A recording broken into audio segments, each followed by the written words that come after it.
we're also now finding out, and I mean, it's just giving us, and unfortunately, it's giving us a bad name because the actual cryptocurrency it didn't have anything to do with this, right? FTX was basically, the guy mismanaged it. It was a clearinghouse. Now we find out that that they donated money, right? They donated money to the money that was meant for military aid to the Ukraine got invested in FTX, and then FTX donates the money to Democrats, and and some Republicans like McConnell, and it's in the hundreds and hundreds of thousands it's in the millions of dollars. That money was meant for military aid at the front.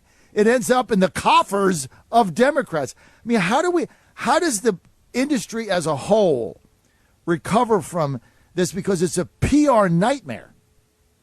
Listen, at the end of the day, it's never good to see a large company like this go down. I always use the example of the kind of internet revolution.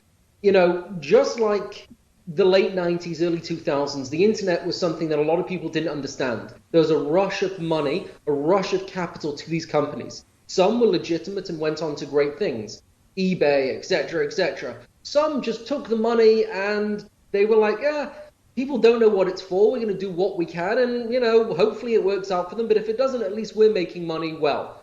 And then, you know, you'll look at 2001. There were a lot of companies that unfortunately got destroyed when the internet bubble burst. But the internet bubble bursting wasn't the internet being bad. It was just undisciplined capital running to companies, some of which didn't have the aptitude to run a successful business. You know, 20 years later, if you had invested in the Googles, the eBays, the MSNs, any of these big internet companies that survived and thrived post-crash, you've done incredibly well. And that could be the lens by which you're looking at things today.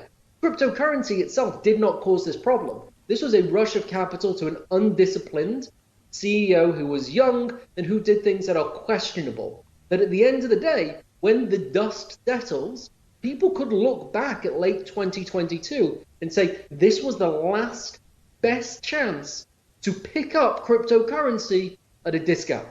And in the same way that 2001, 2002 could have been the last best chance to pick up some incredible tech stocks at the lowest prices that they ever were before it all rebounded and we had the internet revolution. So how does the industry rebalance? Well, it's going to take some discipline. It's going to take some sharp players who put the kind of fiscal discipline that's required in order to make this space work.